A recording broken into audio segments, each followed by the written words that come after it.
Hello नमस्कार साथियों, स्वागत है आप सबों का आपका अपना यूट्यूब चैनल थिंक्स में। दोस्तों, आप में से बहुत लोग हमसे पूछते रहते हैं सर एनडीए में हाई स्कोर कैसे करें, हाई स्कोर चैलेंज सर कुछ ऐसा वीडियो बनाओ जो हाई स्कोर के बारे में आप बताओ कि कैसे हम हाई स्कोर करें। कितना भी किताब पढ़ लेते हैं, हमारे पास कितना भी ज्ञान है, लेकिन हम हाई स्कोर नहीं कर पाते, निकल नहीं पाता है। तो दोस्तों, आज की इस वीडियो में मैं आपको जो टेक्निक्स बताने वाला हूँ उसे लास्ट तक देखिएगा। और जो जो चीज़ मैं आपको बताने वाला हूँ उस टेक्निक को आप जरूर अप्लाई कीजिएगा। आपका एनडीए एग्जाम हर बार निकलेगा, यकीन मानिए। तो चलिए दोस्तों, शुरुआत करते हैं कि एनडीए एग्जाम में हाई स्कोर कैसे करें। हम दोनों पेपर की बात करेंगे, मैथ और गेट की, दोनों की। ठीक है, चलिए स्टार्ट करते हैं।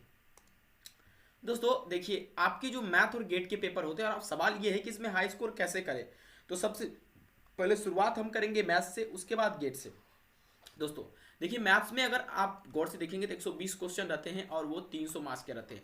इसमें निगेटिव मार्किंग भी रहता है। तो इसमें हमारा ये मेन मोटो बन जाता है कि हम इसमें कैसे हाई स्कोर करें, क्या मटेरियल पढ़े क्या नहीं पढ़े, कुछ समझ में नहीं आता है। ठीक है, कई बार हम पढ़ के जाते हैं, कई बार आर डी शर्मा भी पढ़ते हैं, कई बार हमारा अग्रवाल भी पढ़ते हैं, हम अलग अलग तरह के टीचर के मटेरियल भी पढ़ते हैं, फिर भी हमारा काम नहीं बनता है। तो दोस्तों, मैं उन टीचर में से नहीं हूँ जो आपको कहूँगा कि मेरा मटेरियल पढ़ लो यही आएगा, लेकिन मैं आपको जो तरीका बताता हूँ वो खुद घर पे बैठ के आपको करना है। यकीन मानिए आप कोई भी एग्जाम को क्रैक कर लेंगे। तो वो क्या तरीका है, क्या टेक्निक्स है, चलिए समझते हैं इस बात को। देखिए दोस्तों, अगर आप एनडीए मैथ के पेपर के साथ ये काम कर रहे हैं तो अच्छी बात है, नहीं कर रहे तो आपसे एनडीए मैथ का पेपर कभी नहीं निकलेगा। ठीक है, देखिए क्या वो टेक्निक्स है, क्या वो काम आप नहीं कर रहे। देखिए, सबसे पहले आपके पास जो है एनडीए के मैथ के पेपर में के बारे में बिल्कुल ज्ञान नहीं है। आप ये नहीं जानते हैं कि कहाँ से क्वेश्चन आएगा, कैसे क्वेश्चन पूछे जाते हैं। आपने कभी ना तो पीवाईक्यू सॉल्व किए और ना ही आप इसके पैटर्न को भी जानते हैं कि किस पैटर्न पे क्वेश्चन पूछे जाते हैं। और इसके बाद दोस्तों आपने प्रैक्टिस भी नहीं किया। इतना काम दोस्तों आप लोग नहीं किए होंगे डेफिनेटली, या इसमें से एक दो काम किए होंगे। दोस्तों ये 5 ऐसे स्टेप है, ठीक है, 1 2 3 4 और ये 5। ठीक है, ये 5 ऐसे स्टेप हैं दोस्तों, जो आप अगर एक भी स्टेप इसमें छोड़ेंगे तो आप यकीन मान लीजिए कि एनडीए का मैथ का पेपर आपसे नहीं निकलेगा। हाँ दोस्तों, मैथ का पेपर नहीं निकलेगा। एक भी स्टेप आपको नहीं छोड़ना है। ठीक है दोस्तों, आप जरूर ये काम पूरा नहीं करते होंगे। तो दोस्तों चलिए, आखिर कैसे इस काम को करेंगे, कैसे हम पेपर को पूरी तरह से अच्छे ढंग से देंगे, उस बात को समझते हैं। इस बात को आप अंत तक देखिएगा और इस बार अप्लाई करके देखिएगा, बहुत नंबर आपको आने वाला है। दोस्तों देखिए, सबसे पहले जब आप एनडीए मैथ की तैयारी करें ना, सबसे पहले सिलेबस को जान लीजिए। ठीक है, सर ये सिलेबस क्या होता है, सर आप अजीब बातें कर रहे हो, हमें तो सिलेबस सब पता नहीं। आपको बिल्कुल सिलेबस पता नहीं है।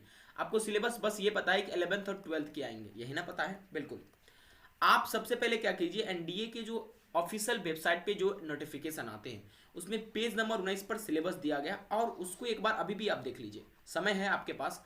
उसको देखने के बाद उन तमाम टॉपिक पे आप वर्क कीजिए, तमाम टॉपिक पे आप काम कीजिए। यकीन मानिए आपको बहुत नंबर आएगा, क्योंकि 11 12 के मैथ से सारी चीज़ें नहीं पूछी जाती। ठीक है, देखिए अगर मैं आपको बोलूँ कि आपको कल आपका मैथ ग्रेड खलीस है, ठीक है, ओके, अगर मैं आपको जनरल भाषा में बोलूँ कि कल आपका मैच ग्रेट खलीस है, तो आप क्या कहेंगे? कहेंगे सर अगर ग्रेट खली से, तो पहले सर हम जाते हैं अभी वीडियो देखेंगे कि ग्रेट खली का क्या स्ट्रेंथ है, लोगों को दबा देते हैं मुंडी के तौर पे। तो हम कोशिश रखेंगे कि हम उनके जो है हाथ में मतलब ना आए, जो हमें वो दबा ना पाए, हम उनसे दूर रहेंगे। तो आप अलग अलग प्रकार की टेक्निक्स को अपनाते हैं। इसका मतलब क्या करते हैं, आप उनके स्ट्रेंथ को देखते हैं जो वो प्रीवियसली परफॉर्म कर चुके होते हैं। इसका मतलब यहाँ पर एक बात आता है कि कहीं ना कहीं महत्वपूर्ण जो पहलू है वो उस पर ध्यान देना है। दूसरी बात कि आप सिलेबस जान लीजिए, कहीं से भी किसी भी टीचर से आप सिलेबस कंप्लीट करवाइए मैथ का। कहीं पर भी आप पढ़ रहे हैं, ठीक है, किसी भी टीचर से पढ़े, या अभी इवन आपने पढ़ा है तो मैथ का सिलेबस आप पहले पूरा कंप्लीट कर लीजिए। ठीक है कि हाँ भाई ये, लेकिन अभी एग्जाम का टाइम है तो आप पीवाईक्यू पे ज़्यादा फोकस कीजिए, मैं आपको सजेस्ट करूंगा। लेकिन अल्टीमेट अगर चाहते बहुत स्कोर करें तो आप सिलेबस को पूरा कंप्लीट कर लीजिए। इतना काम पहला स्टेप आपको करना है कि सिलेबस को जानिए और किसी स्टैंडर्ड बुक से या किसी टीचर से सिलेबस को कंप्लीट कीजिए। सिलेबस को क्या जानेंगे, तो आपको 11 12 जैसे सिलेबस को नहीं जानना, आपको पेज नंबर 90 से सिलेबस को जानना है कि हम कॉम्प्लेक्स नंबर अगर पढ़ रहे हैं तो कॉम्प्लेक्स नंबर में कौन सा क्वेश्चन आएगा। ठीक है, there are lot of subjects in complex number. ठीक है, चलिए इस चीज़ को डिटेल में समझते हैं। ठीक है, इतना काम करने के बाद दोस्तों, जब इतना काम करेंगे ना तो आप पीवाईक्यू सॉल्व करिए। ठीक है, पीवाईक्यू का मतलब प्रीवियस क्वेश्चन, इससे और आपको पता चल जाएगा हाँ भाई किस टॉपिक को ज़्यादा पढ़ना है। उदाहरण के तौर पे मैं आपको ये भी बोलना चाहूँगा, पीवाईक्यू को अगरबत्ती दिखाओ, जितना दिन आप दिखा सकते हो, जितना समय तक, जितना उस पर वर्क कर सकते हो उतना वर्क करो। ठीक है, देखिए आपके साथ होता क्या है, इस बार मैं आपको क्या करूँगा कि इस तरह के कुछ क्वेश्चन दे दूंगा। ठीक है, ये हीरोइन को देख लो, ठीक है, और मैं आपसे अगली बार पूछूंगा इसी टाइप के क्वेश्चन आपसे पूछूंगा, बट आपके साथ मैं क्या करूंगा, हीरोइन की जगह चेहरे में बदल दूंगा, बाकी तो वही सारे चीजें रहेंगी, साड़ी पहनेगी, मतलब बाल होंगे। ठीक है, इसका मतलब क्या हुआ, सर इसका मतलब ये हुआ कि इस बार भी कॉम्प्लेक्स नंबर से क्वेश्चन आया, अगली बार भी आएगा। तो आखिर क्या ऐसा टेक्निक अपनाया जाता है जो आपसे नहीं बनता है? दिक्कत ये होती है कि आप उसके डिटेल बातों को नहीं समझ पाते। इस बार अगर अल्फा प्लस बीटा पूछा गया, ध्यान रखिए अगली बार अल्फा माइनस बीटा भी आप बनाने के लिए तैयार रहिए। तो आपको पीवाईक्यू से आइडिया लग जाएगा कि ऐसे हीरोइन है, ऐसे हीरोइन है, अगली बार दूसरी टाइप की भी हो सकती है। इसका मतलब कहीं ना कहीं पीवाईक्यू हमको ये बता देता है कि किस टाइप के कितने क्वेश्चन पूछे जाते हैं, ठीक है। ओके, चलिए अब नेक्स्ट बातें करते हैं हम आपसे। देखिए दोस्तों, कुछ महत्वपूर्ण पहलू है, वो महत्वपूर्ण पॉइंट है जो मैथ में हाई स्कोर लेकर आपको देगा, ठीक है। आप कितना भी पढ़ लीजिए, अगर इस पहलू को नहीं अपनाएंगे तो आपका मैथ में स्कोर आना मुश्किल है। देखिए देखिए, सबसे पहले आपको क्या करना है कि इतना काम अगर आप कर लेंगे पीओ के करने के अलावा भी आप बहुत सारा क्वेश्चन को सॉल्व कीजिए। तब तक आप सॉल्व करते रहिए जब तक आपको कॉन्फिडेंस ना आ जाए कि हाँ भाई किसी तरह का क्वेश्चन पूछे हम फोड़ दूंगा। उसमें कुछ एक्स फैक्टर ढूंढिए। अभी मैं आपको बताऊंगा कि एक्स फैक्टर क्या होता है, कि कुछ एक्स्ट्रा ढूंढिए। अगर आप एक्स फैक्टर नहीं ढूंढेंगे तो अगली बार भी नया क्वेश्चन आएगा और लसक जाएंगे, ठीक है। देखिए कई बार आपके जो टीचर ट्रिक देते हैं ना वो आपके फेवर में नहीं आएंगे, क्योंकि वो पुराना होता है, ऑल ट्रेडिशनल ट्रिक होता है और एग्जाम में वो अप्लाई नहीं होता, ठीक है। हालांकि होता है लेकिन अप्लाई नहीं होगा पूरा पूरा, ठीक है। तो आपको क्या करना होगा, ठीक है। तो आप अलग अलग मेथड सीखिए, एलिमिनेशन मेथड सीखिए, आप मॉक्स काफ़ी लगाइए। और उसके बाद दोस्तों स्कोर जोन आपका क्या है सेफ, उस पर भी ध्यान दीजिए। मतलब क्या सर, कि मान लो कि मैं अगर आपसे बात करता हूँ, ठीक है, तो मैं अगर कहता हूँ भाई कुछ भी हो जाए, हम रात में सोए में भी, अगर नींद में भी हमसे कोई पूछे अल्फा प्लस बीटा क्या होता है, तो मैं माइनस बी वाई कहूँगा, ठीक है। अगर कहीं पर भी हमें पूछ दे तो इसका मतलब ये हुआ कि किसी को आप कहेंगे भाई देख 11वीं 12वीं की ट्रिग्नोमेट्री में मेरे से हाथ मत लगाइयो, ठीक है, हम इसमें जबरदस्त है भाई, ठीक है, हमसे बेहतर कोई नहीं है, ठीक है। मतलब ऐसा नहीं कहूँगा, आपको हॉटी वाला फीलिंग नहीं डालना है, लेकिन आपको ये कहना है भाई तू कुछ भी पूछ ले एग्जाम में, हमें कोई फर्क नहीं पड़ता, ठीक है, आई एम गोना रॉक, ठीक है। इसका मतलब आपका कोई स्कोर जोन होना चाहिए, मतलब आप जिसमें आप स्कोर करें सबसे हाईएस्ट, ठीक है, कि भाई कुछ भी वो फोड़ दूंगा इस चीज़ को मैं, ठीक है। ओके, उसके बाद दोस्तों आप जो आपके इजी क्वेश्चन उस पर भी ग्लिम्स देना है। मतलब जब आप एग्जाम पेपर करने जाएंगे तो उसमें कुछ ऐसे आंकड़े होते हैं जिसमें 60% क्वेश्चन आसान होते हैं, 20% मॉडरेट होते हैं, 20% हार्ड होते हैं। तो आप अगर 60% आसान ही कर लेंगे तो आपका एग्जाम में सिलेक्शन होगा। लेकिन आप एक्स फैक्टर ढूंढते नहीं आसान, मतलब ये नहीं कि आपको बच्चा वाला क्वेश्चन देगा, उसमें कुछ एक्स फैक्टर होगा। यानी कि इस बार एक्स स्क्वायर प्लस 3 पूछा था, अगली बार एक्स स्क्वायर प्लस 3 का होल क्यूब पूछ दे, ठीक है। तो ये आपको करने आना चाहिए, ठीक है। देखिए मैं एक क्वेश्चन से आपको बताता हूँ कि एक्स फैक्टर नाम की कौन सी बीमारी, ठीक है। एक हाइट एंड डिस्टेंस का मैं क्वेश्चन लेता हूँ।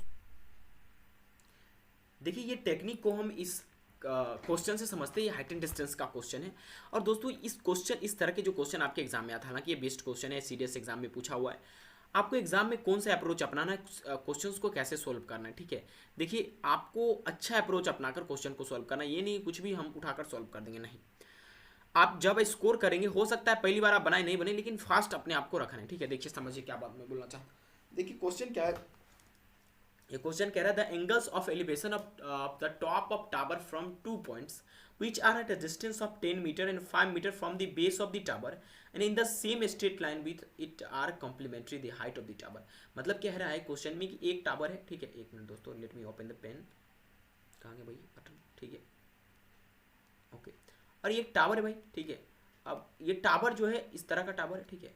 और इस टावर से है ना पहले जो 5 मीटर के डिस्टेंस पे, ठीक है, ओके, कोई डिस्टेंस है मान लीजिए, ठीक है, और एंगल ऑफ एलिवेशन बन रहा है कुछ, मतलब, और उसके बाद आगे की जो यहाँ से 10 मीटर है, ठीक है, यहाँ से आगे की जो 10 मीटर है वहाँ पर भी आपके एंगल ऑफ एलिवेशन बन रहे कुछ, ठीक है, ओके, कोई डिस्टेंस है 10 मीटर, ठीक है।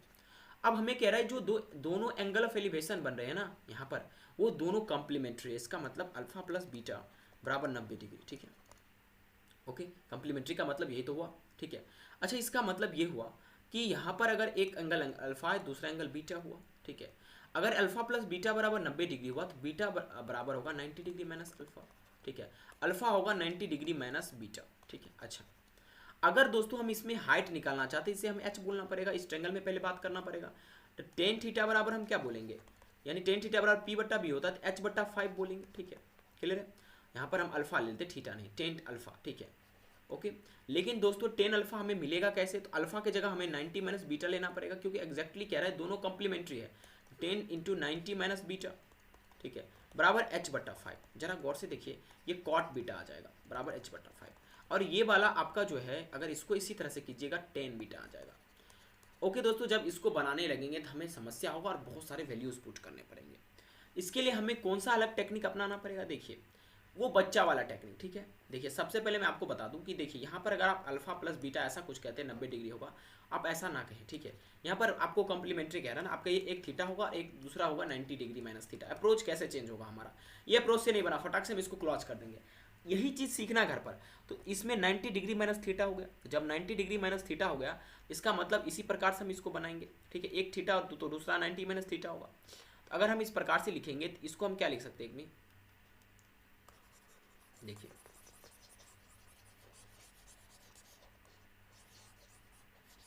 अगर गौर से देखिएगा, एक थीटा हुआ, दूसरा 90 माइनस थीटा था। अगर हम इस ट्रेंगल में बात करेंगे तो हम कहेंगे भाई टेन आपका जो है, जो आपका टेन थीटा जो बराबर होगा h/5 के बराबर होगा, और आपका टेन 90 डिग्री माइनस जो थीटा आपका बराबर होगा ये वाला एंगल, ठीक है, ये आपका होगा h/10 के, ठीक है। ऐसे हम कॉट बोल देते, कॉट थीटा h/10 के होगा।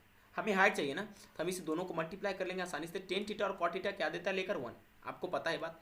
1 बराबर h²/50, h बराबर √50, इसलिए √50 इसका सही आंसर हो जाएगा। यहाँ पर आपने क्या गौर किया कि यहाँ पर आपने ये गौर किया कि भाई एक अप्रोच से क्वेश्चन नहीं बन सकता है, ठीक है, उसमें दूसरा अप्रोच लगाना पड़ेगा, अगर तुरंत ना बने तो, ठीक है। एग्जाम में भी यही आपको करना है, इसी चीज़ को आपको फास्ट करना है, ठीक है। अरे अल्फा बीटा लिए नहीं बना, कोई दिक्कत नहीं, अब 90 थीटा में 90 में थीटा ले लो, क्योंकि दोस्तों वहाँ पर गिव अप नहीं करना। जब गिव अप आप कर दोगे तो क्वेश्चन नहीं बनेगा, ठीक है। लेकिन इसीलिए मैं कहता हूँ सबसे पहले जो आसान क्वेश्चन उसे सॉल्व करो, इसके बाद इन सभी क्वेश्चन पे समय दो। ये समय आपकी ज़िंदगी में कब आएगा, जब आप घर पे प्रैक्टिस नहीं करते हो, एग्जाम में डायरेक्ट जाते हो तब। लेकिन घर पर इतना वर्क कर लोगे कि भाई नहीं कॉम्प्लीमेंट्री वाला आएगा, थीटा 90 माइनस थीटा लेंगे, नहीं तो गलती हो जाएगा, अल्फा बीटा लेंगे, समय लगेगा, बनेगा वहाँ पर भी, लेकिन समय लगेगा। यही टेक्निक आपको सीखनी, ठीक है, ओके। चलिए अब दोस्तों हम आगे समझते हैं कि भाई गेट के पेपर में स्कोर कैसे करेंगे, ठीक है। यहाँ पर मैंने आपको एलिमिनेशन टेक्निक नहीं बताया, एलिमिनेशन टेक्निक भी दोस्तों हो सकता है, एलिमिनेट करके भी आप यहाँ बना सकते हैं, ठीक है, ओके। यहाँ पर आप आसानी से एलिमिनेट कर सकते हैं, लेकिन एलिमिनेशन टेक्निक में आपको बहुत ज़्यादा ज्ञान होना चाहिए, लेकिन ये टेक्निक आप आसानी से अप्लाई कर सकते हैं। जो पीछे मैंने कोई बात आपको समझाया उस पर बिल्कुल ध्यान दीजिए, ठीक है। एक्स फैक्टर ढूंढने का कोशिश करो हर एक क्वेश्चन में, जो आपके एग्जाम के लिए महत्वपूर्ण है। देखिए अब जनरल एबिलिटी टेस्ट पेपर के लिए आप यूजुअली क्या करते हैं भाई, मार्केट में काफ़ी बुक पड़े, जनरल नॉलेज 1400 14,000 ये वगैरह सारे जनरल स्टडीज़ की बुक पड़े हुए, कोई बुक खराब नहीं है, कोई भी बुक इसमें खराब नहीं है। लेकिन मैं आपसे पूछना चाहता हूँ, क्या ये सारे बुक आप कर पाओगे? बिल्कुल नहीं कर पाओगे, इतना इंसान का दिमाग तेज है कहाँ, अगर है भी तो बहुत समय देना पड़ेगा, ठीक है। तो आपको क्या करना पड़ेगा, देखिए जो गेट का पेपर श्योरली इंग्लिश को छोड़ जो आप हिस्ट्री पढ़ते हैं भाई, पॉलिटी पढ़ते हो, साइंस पढ़ते हो, ठीक है, ये सारे का आपके लिए बेहतरीन यही बात होगा कि पहले उसके प्रीवियस ईयर क्वेश्चन करो, ठीक है। आप 11th के बच्चे हो, आप सारे बात को समझते हो, ठीक है। प्रीवियस ईयर क्वेश्चन को करो और उसके बाद कूद पड़ो मैदान में, ठीक है, कूद पड़ो मैदान में, ठीक है।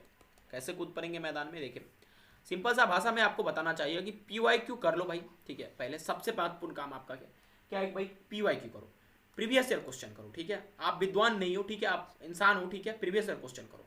प्रीवियस ईयर करने के बाद आपको फुल्ली आइडिया लग जाएगा भाई हमें पढ़ना क्या है, ठीक है, ओके। तो आप आराम से जो है आप 2 सब्जेक्ट या तो अपना साइंस मजबूत कर लो, नहीं तो अपना आर्ट्स मजबूत कर लो, ठीक है। साइंस प्लस इंग्लिश चलेगा, आर्ट्स प्लस इंग्लिश चलेगा, दोनों के लिए इंग्लिश कंपलसरी। अगर आपका साइंस और इंग्लिश बहुत अच्छा है तो आपको मैथ्स, आपको माफ कीजिएगा, आर्ट्स पढ़ने की कोई आवश्यकता नहीं है, ठीक है। ऐसा कोई फंडा नहीं होता कि आप अगर हिस्ट्री में एक भी क्वेश्चन नहीं बनाया तो आपको फेल कर दिया जाएगा। 50 क्वेश्चन लगभग 40 क्वेश्चन प्लस साइंस में आते हैं, 50 क्वेश्चन इंग्लिश में फीस होता है भाई। अगर आपका नसीब भी खराब होगा ना, 80 क्वेश्चन अगर आपने कर लिया ना, 320 नंबर यहीं रखा हुआ है, ठीक है। काहे मगजमारी करेंगे सब पर, ठीक है। हाँ SSB के लिए करंट अफेयर्स पढ़ लियो ना, ठीक है, वहाँ ये नहीं पूछा जाएगा बाबर का चच्चा कौन था, ठीक है।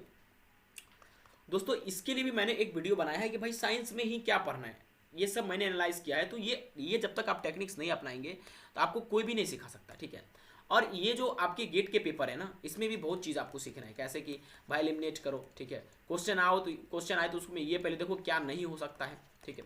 क्या होने की बात पहले छोड़ो, क्या नहीं हो सकता ये सोचो, ठीक है। अगर ये आपने सोच लिया ना तो भाई आपका पेपर क्लियर होगा, ठीक है, ओके। ये कुछ बातें थी जो आपको ध्यान रखना अगर आप टॉप स्कोर करना चाहते हैं तो, ठीक है, ओके। अगर आपकी इच्छा है कि नहीं हम वही काम करें जो हमारे शिक्षक कहते हैं, ठीक है भाई मेरा क्वेश्चन कर लो यहीं से आएगा, ऐसा बात है, लेकिन ऐसा कुछ भी बात नहीं है। मैं कहता हूँ बात भी है लेकिन कुछ भी नहीं है। वो टीचर भाई वो भी कहेंगे बेटा PYQ करो, अपना पूरा एफर्ट लगाओ, ठीक है। क्योंकि जब तक आप प्रीवियस ईयर क्वेश्चन नहीं करोगे, खुद का एक्स फैक्टर नहीं ढूंढोगे, टीचर वहाँ थोड़ी ना आपके लिए जा रहा है एग्जाम देने के लिए, they are helper, they are helping you, ठीक है। तो आपको खुद ब खुद करना पड़ेगा, खुद ब खुद पेपर को समझना पड़ेगा। नहीं समझेंगे आप बार बार एग्जाम देंगे, बार बार आपको निराशा हाथ लगेगी, ठीक है। इसलिए मैं आपसे विनती करता हूं कि आप पेपर को समझिए, जितना समझिएगा उतना ही आपको आसान होगा करेक्ट करने में। जरूरी नहीं है कि आप 12 घंटा पढ़ेंगे तभी एनडीए निकलेगा। आप अगर अच्छे से समझ जाएंगे ना, 6 से 7 घंटा इनफ होगा डेली अगर पढ़ेंगे एनडीए निकालने के लिए। जी हाँ, ये कोई फेक नहीं वाली बात नहीं है, सही बात है, ठीक है। दोस्तों आप ये टेक्निक को जरूर अपनाएं अगर आप एनडीए में हाई स्कोर करना चाहते हैं तो, ठीक है। इस बार एग्जाम देने जाइएगा, ये सारे टेक्निक्स को अपनाइएगा जो मैंने यहाँ बोला है। जो आपने छोड़ा है उसको भी अगर समय मिले तो कर लीजिएगा, ठीक है। ये सब बातें हैं जो नहीं बताते आपको सभी लोग, ठीक है। ये मैं आपको बता रहा हूँ इसीलिए आप इसको समझिए। Thank you very much for watching this video. मिलते हैं इसी अगले वीडियो में इसी सोच के साथ। और दोस्तों अगर आप चाहते हैं एनडीए की अच्छे से तैयारी करें, मैंने 42 वीडियो लेकर दिया पढ़ाने का, ठीक है, इंग्लिश का, आप उसे देख लीजिएगा। Thank you.